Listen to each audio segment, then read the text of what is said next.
Welcome to the Thriving Farmer Podcast. I'm your host, Michael Kilpatrick. Our mission is to inspire, educate, and celebrate sustainable farming. We believe that you can build a profitable, sustainable farm that gives you true farm freedom. Join us as we talk to farmers, innovators, educators, and entrepreneurs to glean their top takeaways in business and life. Hey, Thriving Farmers, Michael Kilpatrick here with another episode of the Thriving Farmer Podcast. And today my guest is Shelby Watson-Hampton, who is a passionate farmer, author, and champion for women in agriculture. Shelby and her family run Robin Hill Farm Vineyards in Maryland, where they grow wine grapes, host weddings, and pour plenty of Cabernet. She's also the author of Grace, Grit, and Lipstick, and the creator of The Farmed Life, a platform for connecting and celebrating women in farming and rural business. Shelby, welcome to the podcast. Thank you so much, Michael. I'm so excited to be here. I appreciate you having me. Absolutely. So give us a little bit of background. How did you get started in farming? So grew up in it. One of those. Okay. Yeah, we are the piece of land that we have right now at the home farm. We have 4 generations on. And I am in the business partnership there with my husband and my aunt and my uncle. And we have the vineyard, we have the winery, and we also do weddings on the farm as well. Okay. So then growing up, it sounds like you were in the business as you grew up. Yes, but not this business. So we did a pivot with the farm. Yeah. Yep. So when the farm was started, my grandparents bought it in the 50s, right after they got married. It was hogs and tobacco. Those were the 2 big crops in Southern Maryland, historically for hundreds of years. And both those markets kind of fell down, in the 60s and 70s. My grandparents pivoted and diversified, and they went into agritourism, doing a big fall festival, one of the very first in the area, actually. Mm-hmm. For what you typically think of now as like, pick a pumpkin, take a hayride. It was a novel idea at the time. And they also, for the rest of the year, they did a large tree and shrub nursery. So we were like trees and ball and burlap and ground. And that's what I grew up doing, was the tree nursery, the agritourism. And then after my grandfather passed in 2005 and the farm went through a transition, I came back from college, my aunt took over. We decided, that we were pivoting away from the nursery industry. And now we're vineyard, winery, and wedding barn. And all of that was new to us. We had been farming, but we had not been in this portion of the industry before. Mm-hmm, mm-hmm. So did you go to school for agriculture? I did. I went to University of Maryland, go Terps. I studied animal science. I had the original thought that I wanted to go into the veterinary field. And I did work as a veterinary technician for about 12 years, actually, through high school, college, and then beyond a little bit. Okay. And then you came back to the farm. Yeah. I came back to the farm. I still work a full-time day job, however. My husband and I both do. So I am the director of the Southern Maryland Agricultural Development Commission, which is known as SMATIC. It's a regional agricultural commission. We're quasi-governmental, quasi-nonprofit, and we help farmers do everything, connect consumers, promote, market. We do classes and workshops and things of that nature. That's my day job. And then the farm is nights and weekends.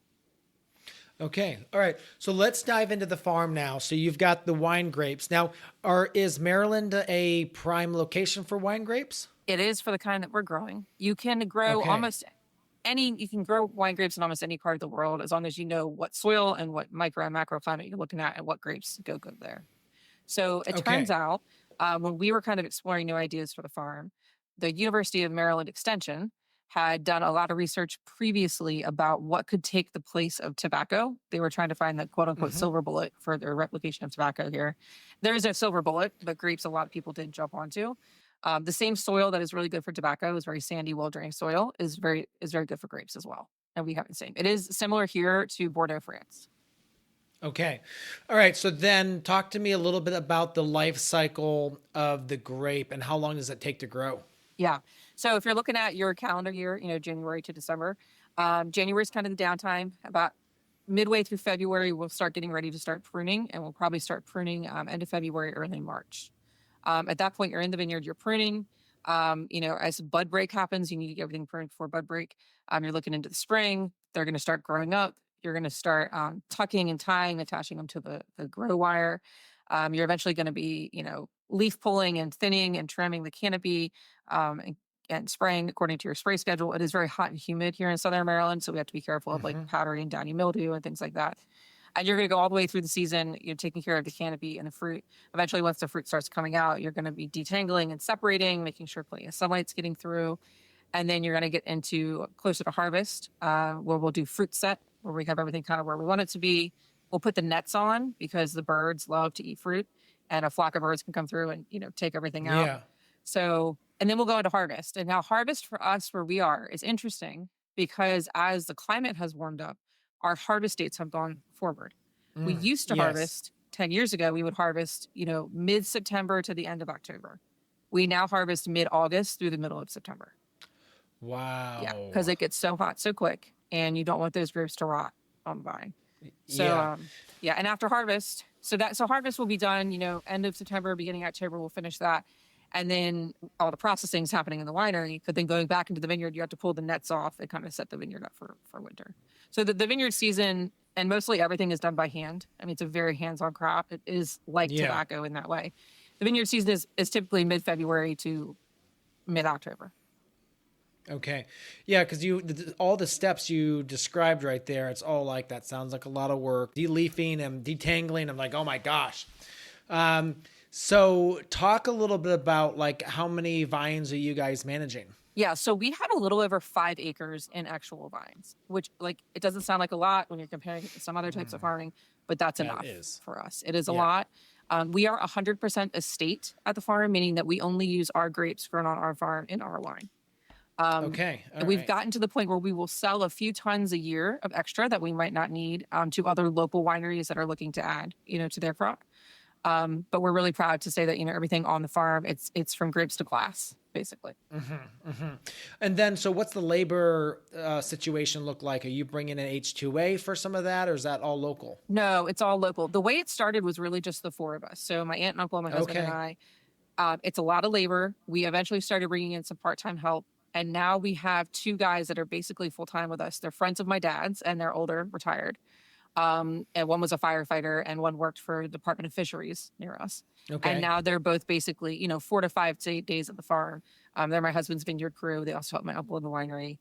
They're amazing. We couldn't do it without them. And we were lucky to grab them because we did go through a couple years of just temporary labor every season. You get a couple college kids, you get a couple, people here and there, you train them and put all that time and effort, and they wouldn't be there next season. Absolutely. Yeah. That's always a challenge. So talk a little bit about then the harvest. So I'm assuming we said it's mid-August to mid-September now. And what does a harvest day look like? Harvest is fun. It's actually the easiest part of the whole thing, really. So how we do harvest is we have a wine club at the winery, and we open up the harvest experience to the wine club members. And then we have, family and friends. So what that looks like is we typically get up about 5 a.m. We each have our different jobs. I'm the donut and coffee runner. So I drive to the nearest Dunkin' Donuts, which is 20 minutes away, both ways. I get the donuts and the coffee. My aunt and my husband and uncle start getting things ready at the farm, setting out the lugs. We put the grapes into the bins, the nets. We have all of our folks gather at 7 a.m., kind of like it's basically sunrise. And they get coffee, they get donuts. We go through what we're going to be doing that day. So we give them our pruning shears. We, give them gloves. We talk about the first aid kit. If you need it, it's there. We do have people sign a waiver because they are using, sharp shears. All the families there, everyone from my 3-year-old son to my 88-year-old grandmother, and we head out into the vines. And so everybody carries a lug. So like a yellow plastic bin that you can carry about that size. Yes. And you go in and you fill your lug. And then once your lug is full of grapes, you dump those into the larger bins, which are situated in the road to be picked up by the tractor. Yeah. Right. And those are probably like a 20 bushel macro. That's a good question for my husband. I don't know. They're big. They're big and they're heavy, and they can hold, tonnage basically. Yes. So the tractor comes through with the forklift. So my husband Wade will pick those up as we are filling them. We'll take folks to the next row. We harvest back to back. So like the bins are in the middle and you're going down 2 rows at a time, and then you're going to the next 2 and coming back to back. Gotcha. Okay. And so then how many with your crew, how many bins of grapes can you harvest a day? So it depends on what varieties we're harvesting that day. So we have 5 varieties and they ripen kind of consecutively. Sometimes we'll do 2 varieties on the same day, just depending on what's going on, the weather, the brix levels. But I can just say, like off the top of my head, 2 harvest days we did this year. One of them, we harvested 7,000 pounds by hand in 3 hours with about 30 people. Okay. Yeah, the other one was like it was like 5,000 pounds in like 2 hours with 25 to 30 people. Gotcha. Okay. So then after you're done the 3 hours, do you kind of hang out, say, awesome job, Oh and then yeah. they all go home? So we the processing. My uncle and Donnie and Dave were up on the crush pad, started processing as soon as the stuff is coming out of the vineyard. So normally by Okay. the time the vineyard crew is done, we'll walk up to the processing pad and watch them. It goes through a crusher destemmer. It gets pressed. Depending on their whites or reds, different things happen. But for our crew, we do a lunch spread. So, we'll bring in Okay. lunch and we pour wine.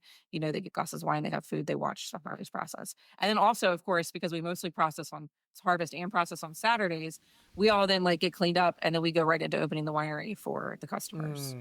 So then we'll be Yes. open. And then customers can come through. We rope off the crush pad area, but they can watch it. They can see the grapes being processed. Yes. Okay. So then what happens to the juice after it's crushed?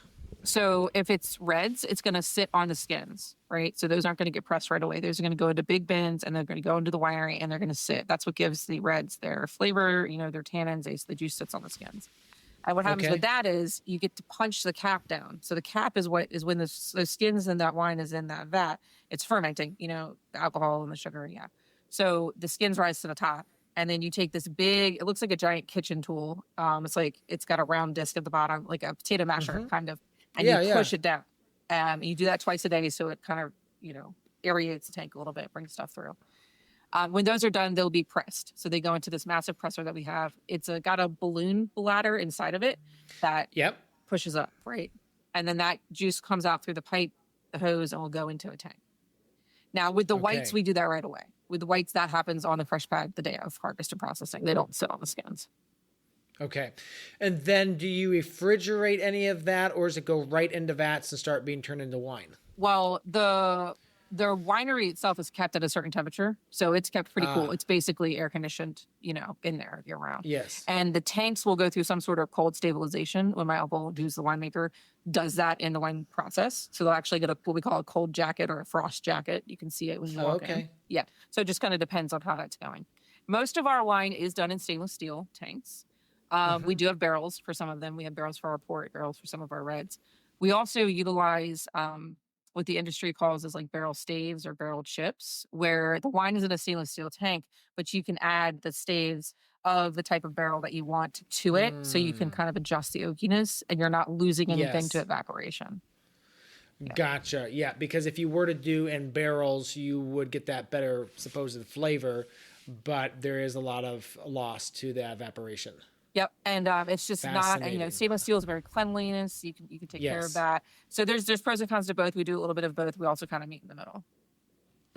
Okay, all right, and then it goes in the tanks. And then how long before you bottle it? So that depends on the wine and what we're doing with it. I would say anywhere from 8 months to a little over a year. And we have our bottling system in-house too. We do everything in-house. So some folks get a bottling truck, which is like a semi-tractor trailer, which is its business is to go around and hook up to the different wineries and do the bottling. We do all the bottling on site. So we have a 6-bottle filler. We have, the labeler, the capper, the whole nine. And we can set up the entire assembly line, which you can actually see videos of this if you go to our socials, which Robin Hill Farm Vineyards, Facebook or Instagram. Yep. And we'll put 7 or 8 people on that line, and you could do 1,500 bottles in a couple hours. Oh wow! Yeah. And so, how big are your tanks? That's a good question. Big, and I wish I could answer that off the top of my head for you. I am more front of house when it comes to this point. Yeah, I'm serving customers. I'm behind the bar. My uncle is dealing mostly with the wine with the wine. But it sounds like that you do up to 1,500 bottles at a time. Oh, we can do up to 3,000 or 4,000 at a time. Yeah, depending on the size of the tank. Yeah, we have multiple tanks. Yes. Okay, very cool. All right, so then after that, I'm assuming it has to age for a certain amount of time. Yep. Okay. Well, it ages in the bottle, but it also has aged a little bit in the tank too. Normally, by the time we're bottling, most of our stuff is ready to go out. Is ready to be served. Gotcha. Yeah, the Mid-Atlantic wines are meant to be drank young. For the industry, like we're not doing a 10-year set over here for that. Yeah. I mean, that 10-year set is incredibly expensive. Yeah. And our wines are meant to kind of be drank and enjoyed, within 2 to 3 years after bottling. That's how they're. Okay. All right. All right. So now that we've got the process down, let's kind of move a little bit to the winery. So it's pretty much a retail operation in that you have customers come in, they're going to, do you serve food? So we have kind of met in the middle on the food situation. So we Okay. have charcuterie boards available. So we actually stock local cheese from a local Amish cheese dairy, which is amazing. Okay. And everything that would go with that. So you have your salami and your crackers and your olives and your mustards and some snacky stuff. Yes. And then we have food trucks. We have food trucks every Saturday and Sunday that come in. They're normally there from like noon to 5:30. We're open noon to 6. Great relationship with them. My mom does all the food truck booking for us. And we also book live music on the weekends as well. So that's really the draw. Gotcha. Yep. So folks will come in, they'll get charcuterie boards, they'll grab the food truck. They are allowed to bring in their own food as well. Like we do allow that. They are not allowed Picnics and stuff. to bring in any other alcohol. Per our state and federal licenses, no outside alcohol is allowed in the winery. Gotcha. Yeah. Okay. All right. And so then they're coming, do you offer flight sampling flights at all or? Yep. Yeah. We do a pick 4 right now where you pick 4 Okay. off the menu and they're 2-ounce pours. They come in a cute little box. It's branded with the farm logo. The glasses have the farm logo on them. They get a tasting sheet that explains everything they're drinking and, the notes and the flavors. They get their pick 4. They can also just order by the glass or the bottle. And then we do some fun stuff. We do some seasonal stuff, right? So wine slushies are a huge thing, froze all day. Yes. Yes. Uh-huh. So we do those seasonally. So, the summertime flavors are normally like a strawberry and a peach mango. And it's got our Vidal Blanc in it. Yes. Right now we have a apple cider slushie for the fall and winter, which is super popular. And then we also do right now, we have our mulled wine. It's wintertime right now. So the warm spiced mulled wine. We do a great sangria that's made fresh every day. It's a red sangria. And we do some fun things for other seasons. Like we did caramel apple sangria for the fall when it started. Now we've moved into our wine hot chocolate, which is super popular. Yeah. Okay. A wine hot chocolate. That's fascinating. Okay. All right. It is. And they like it. Yeah. So it worked out. Yeah. Yeah. Are you tired of scrambling to keep your garden plan on track? Whether you're growing a backyard garden or running a market garden like me, Seed Time is the perfect way to simplify crop planning. With Seed Time's calendar, I can map out my entire growing season based on my exact location and growing zone. It tells me when to seed, transplant, and harvest, all with super easy click and drop system. The task feature is a game changer. I get a daily or weekly checklist that keeps me on track and makes sure I never miss a step. And no losing gardening notes anymore because the Seed Time Journal keeps everything organized in one place on your phone. It's the ultimate gardening calendar, helping me know exactly what to do and when to do it. Plus, we haven't even talked about their layout tool. For a limited time, you get $100 off lifetime access or 40% off your first year when you visit planwithseedtime.com to grab this deal today. That's planwithseedtime.com. Don't miss out on this game changer for gardeners, farmers, and homesteaders. Okay, so then let's talk a little bit about kind of driving the traffic to the winery because you got to have customers. Yeah, absolutely. So we are in a really unique area. Okay. So we're in Southern Maryland, which means we're about 45 minutes to an hour south of DC, right? We are in the country. Our little tiny town doesn't even have its own post office anymore. They kicked us into the next zip code. So we're rural, but we're half an hour away from all of the urban centers. Not only is, DC close, but we have Alexandria, Arlington, Annapolis, Baltimore. We're pulling from those areas. We have a really robust Instagram, a Facebook, our website, stay very up to date on. We use the live music and the food trucks to help draw people in. We do special events. We have some fun workshops coming up. Like have a Christmas wreath making workshop. We partnered with another farmer who's bringing in all the greens. We just kind of do fun things like that to mix it up a little bit too. Gotcha. Okay. And then does Maryland have any directories of wineries and stuff that try to help you as well? Oh, yeah. In fact, we're members. So they have a Maryland Wineries Association, MWA, and a Maryland Grape Growers Association, MGGA. We're members and have sat on the board of both of those orgs. And the Maryland Wine Trail is huge. I think the number right now is 110 wineries. It's always changing, but I think we're at 110. However, that's broken up into 12 different trails. Our trail is called the Legacy Wine Trail because all of the farms on it are legacy family farms. All used to be tobacco farms, coincidentally.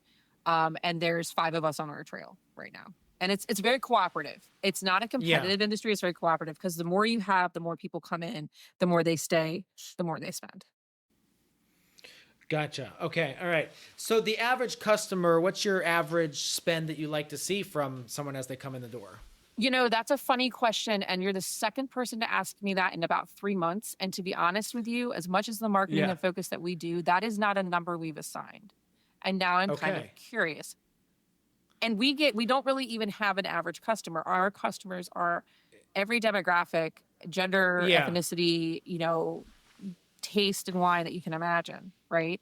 Yeah. I mean, but if you were to parse it out, so say like our tasting is $19 plus tax is $19.81. So that is the 4 flight. So most people will come in and say they'll spend that rounded up $20 on the flight. Then we would like to see them buy a bottle or maybe buy 1 or 2 glasses and maybe some cheese and crackers. So I don't know. I guess you could maybe say 60, 65 if you were trying to game it out. Yeah. What POS system are you using? Point of sale? Square. Yeah. So that's something actually you could just go in and look, and that would tell you exactly what your average spend per customer is per day, or even over the full year. It's funny. I've done a lot of things in the Square back end. I have not done that one yet, but I will.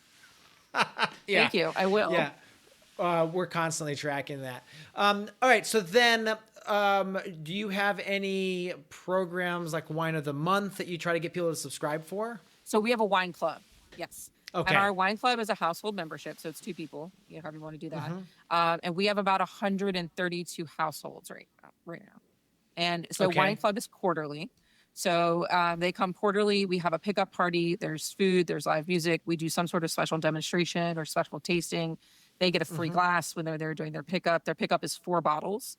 It's winemaker's choice, but we do allow them to swap one out, if they get something they don't like. Yes. And Wine Club is kind of the first folks to get new things, new deals. And they also get 10% off all sales every time they're there at the winery.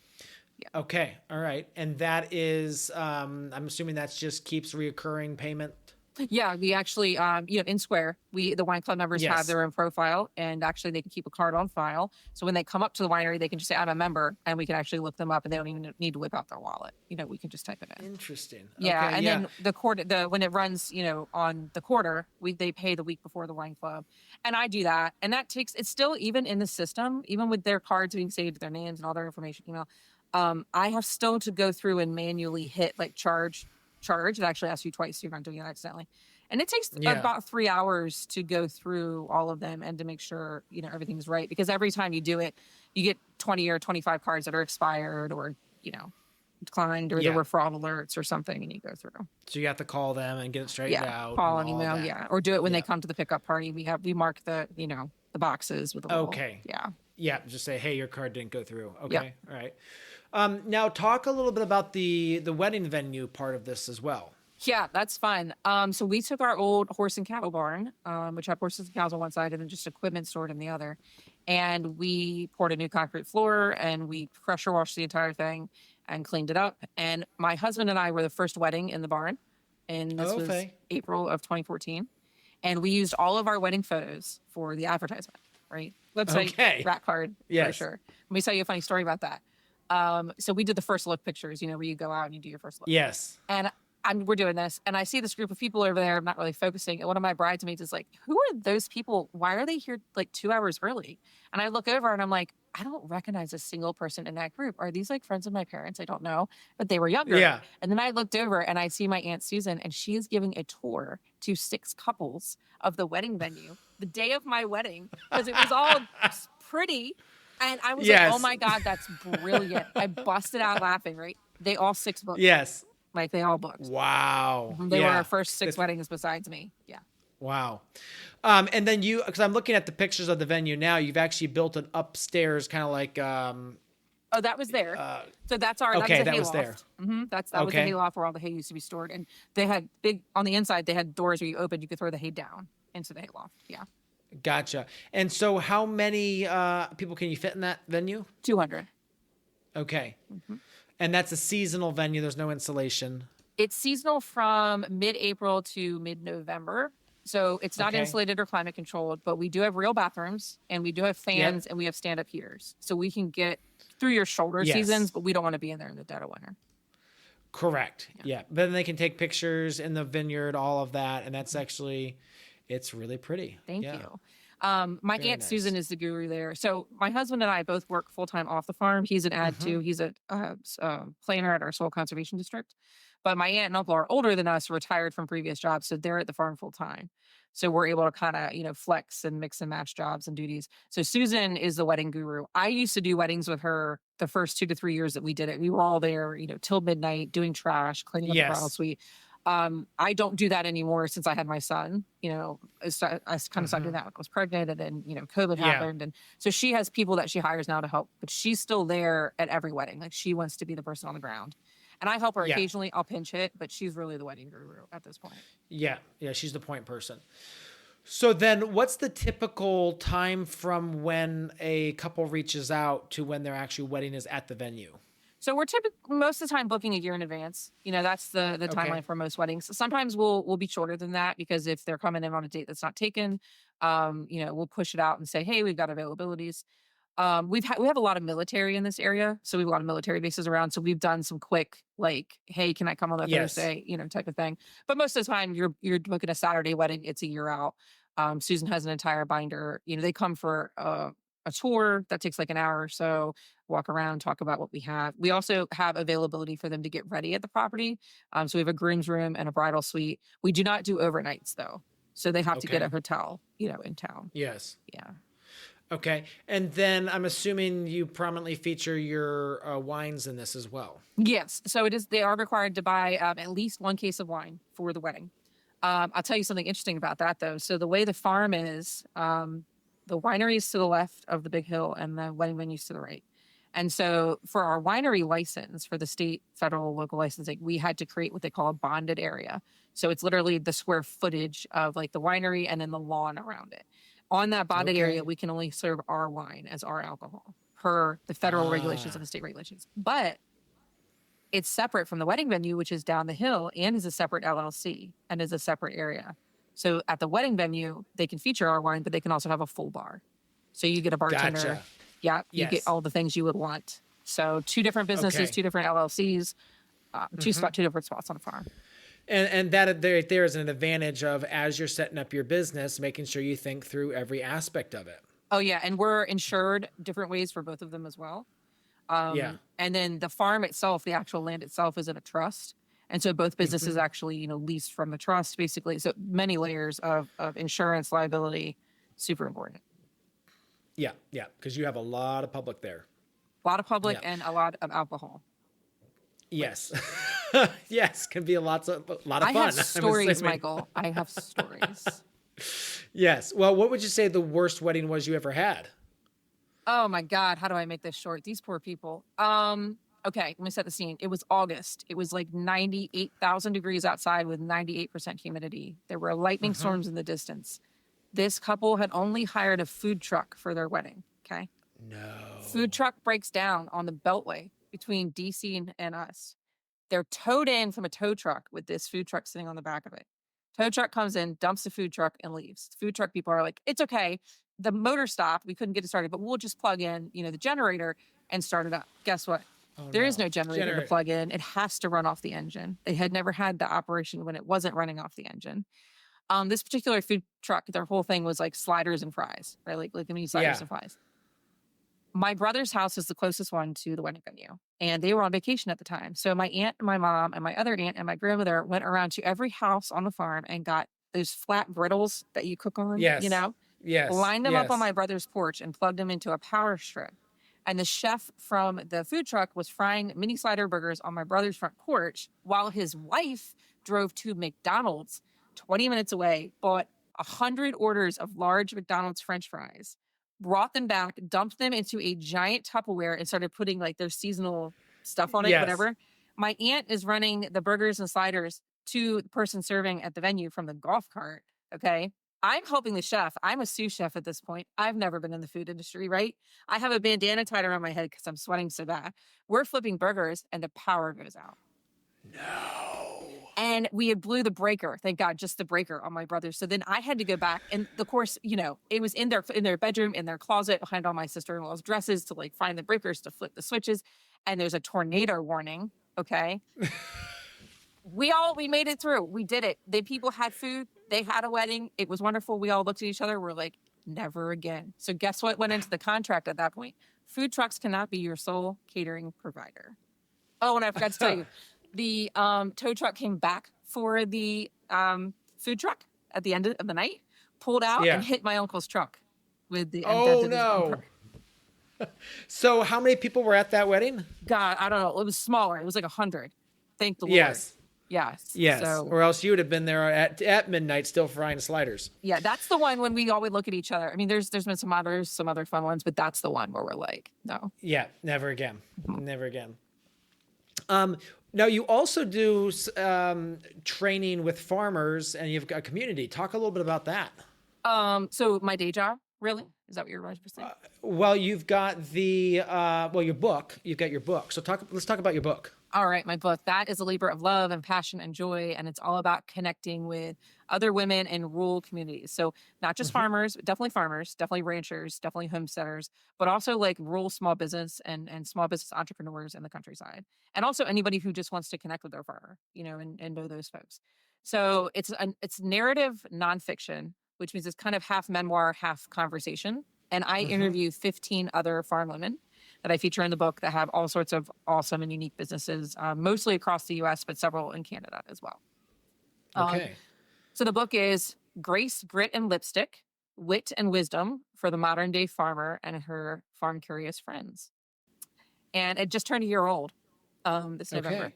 Yep. And I'm very pleased to say that it is currently sold online, Amazon, Barnes & Noble, Books A Million, Walmart, and Target. Okay, so you can get it anywhere. And talk a little bit about kind of like some of the stories from that book that have kind of stood out to you. So some of it's my story, which is deeper and more complicated than I said my grandfather passed and we had to transition to the farm. There's a lot in that. And then a lot of it is the other women I feature. So I've got farmers who are like me and kind of grew up in the business, but maybe came back to take over. I've got second generation and, first generation farmers. We've got farmer veterans. We've got, people who were second career who had never touched foot on a farm until they decided they wanted to own one. You've got folks in the livestock industry and the herbal industry. The one woman from Canada is amazing. She makes like botanical soaps and lotions. That's a lot of fun. Just all over the board. I really wanted to make it unique and showcase how, while there are similarities in everyone's journey, struggles and challenges, that you really can make this niche whatever fits best for you. Like, think outside the cookie cutter. Yeah, absolutely. And so I think obviously women are a minority in farming. So connecting and being able to talk to one another is super important. Yes, we are currently, if you look at the last NAS census from the USDA Ag Survey, it's about 36% of women in the U.S. are identifying as either a primary operator or like a co-operator of a farming business. So we're getting there, 36%, farmers and ranchers. I'm pleased to see that number continue to go up. I think it will continue to go up. If you look at the numbers of young farmers in 4-H and FFA right now, the women are far outpacing the men. Yes, absolutely. Yeah, I've seen that at some of the conferences I've spoken at. So talk a little bit about, what would you say your biggest takeaway in the process of writing the book was?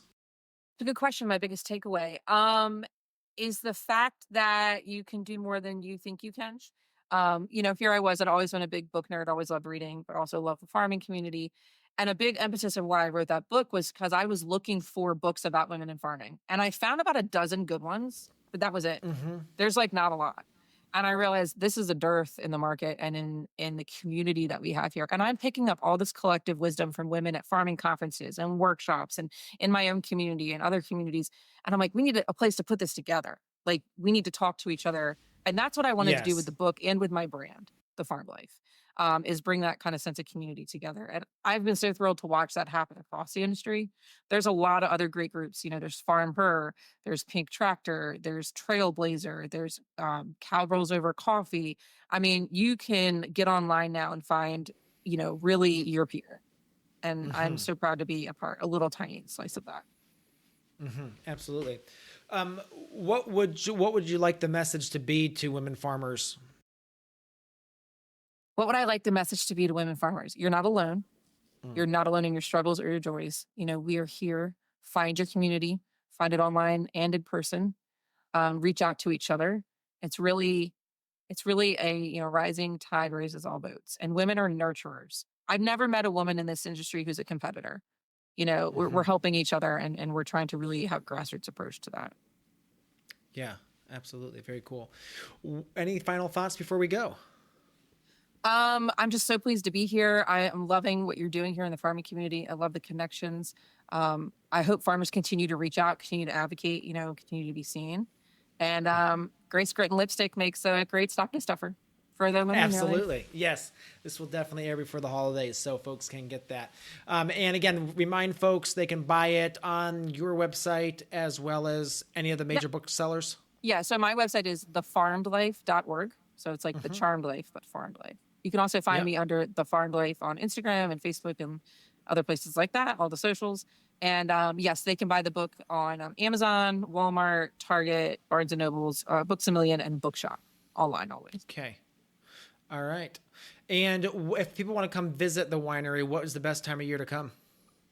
Oh, it depends on what you want. But we invite visitors we're open from February through the first, the week before Christmas. So we just take the month of January off. So yeah, look us up. So it's robinhillfarmvineyards.com online and all the socials. I'd love to have you come out and have a blast, especially if you listen to the podcast. Just ask for Shelby. I normally work Saturdays. Okay. Sounds good. Well, Shelby, thank you so much for coming on today. Appreciate you sharing your journey and all about your book. And it looks like a great place. It's a beautiful vineyard. Thank you. I would love to come at some point. So I have a glass waiting for you. All right. Thank you. Thank you. So there you have it, another episode in the books. So I'd love if you would hop on over to iTunes and leave us a rating and a review. Those mean everything to us. We love to hear what you're thinking. If you have a podcast guest that you can recommend, please pop on over to the Thriving Farmer Podcast website and leave us a review. That's thrivingfarmerpodcast.com.